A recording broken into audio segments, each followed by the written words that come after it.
This is Ken Rosever, and this is the help video for solving a linear equation with with several occurrences of the variable, problem type 4, as categorized by ALEKS. So, in the ALEKS software, they provide this example. So this is the example I will explain, and we'll go through together right now.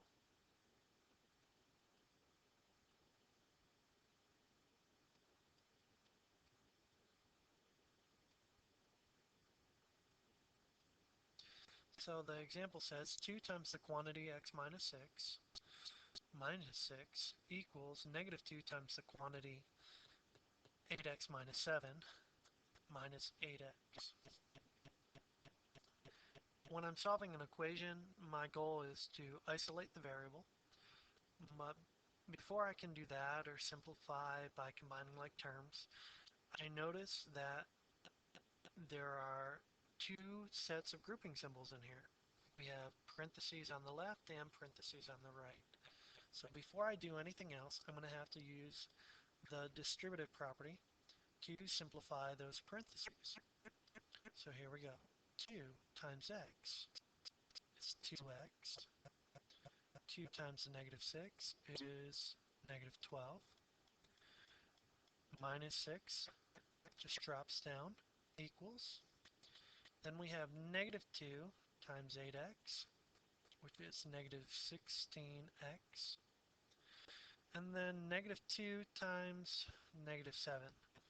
And I know it says 8x minus 7, but when we read the minus 7, we know that that is really 8x plus negative 7.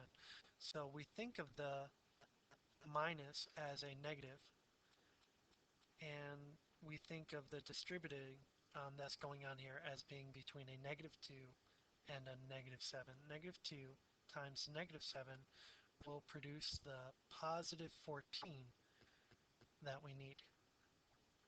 Okay, and then minus 8x. There we go. We're now ready to combine like terms on the left side and the right side. On the left side, there is a 2x, but there are no other x terms. So the 2x just drops down.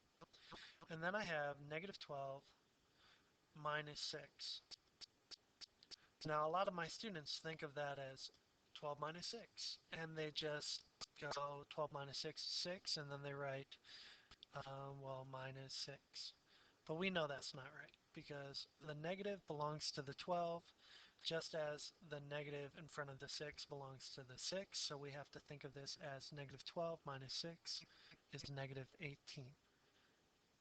On the right side, another common mistake students make, I'll demonstrate over here. Sometimes they get confused when the things they're combining are not sitting right next to each other. And they will go plus 8x plus 8x. And their thinking is here that negative 8x and positive 8x will cancel each other, which indeed they do. But apart from that, their thinking is wrong. The only time we add opposites is when our intention is to move something from the left side to the right side, or something on the right side of the equal sign to the left side. And we're not doing that here. We have the negative 16x and the negative 8x are both on the same side of the equal sign. So what we just did unbalanced the equation. If you think of the equation as being a balanced seesaw, everything on the right is equal to everything on the left. Well, the addition of 8x here and 8x here, both on the right side of the equation, will force this end down, and our equation will no longer be balanced. We can only add stuff on one side of the equation if we do it to the other side as well. So this is not proper. What should we do? Let me delete all this. Let's go back up here. There is a rule a algebraic property called the commutative property, which says if I'm adding things together, the order in which I'm adding them doesn't matter. Let me give you an example of it. 2 plus 3 plus 4, swap these two numbers. That's going to be 9. 2 plus 3 plus 4 is 9. And when I swap the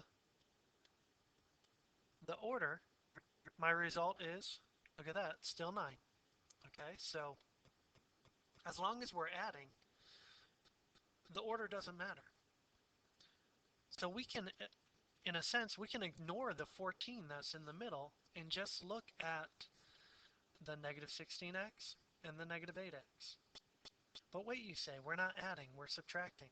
It doesn't matter if we think of the negative as belonging to the 8x, then we're really treating this problem as if it was saying negative 16x plus 14x plus negative 8x.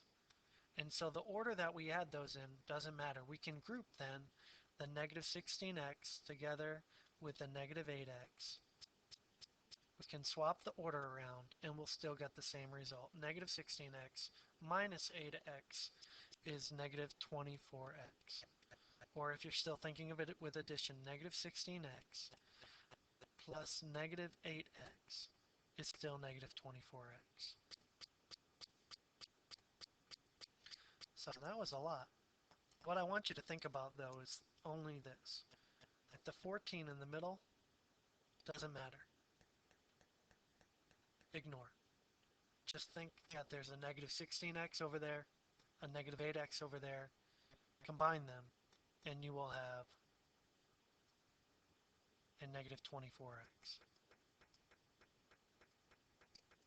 So here we go, negative 16, negative 8 is negative 24x plus 14. And now I have my like terms combined on the left and the right. So all I have to do now is isolate the variable. I'm going to pick a side. Do I want to go left or do I want to go right? I'm going to go to the left. I'm going to take all the variables that are on the right side and remove them by adding their opposite. These guys will cancel out. 2x plus 24x is 26x minus 18 equals 14. And then I'll continue from here without much explanation, because if you have gotten this far, the rest should be pretty simple for you.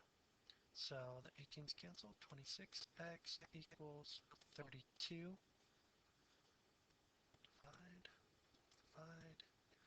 26 divided by 26. 1x equals 16 over 13, because they both have a factor of 2. So your answer should be 16 over 13, which you could alternatively write as x equals 1 and 3/13, but 16 over 13 is just as good for what we're doing here. Okay, that's it. I hope this was helpful.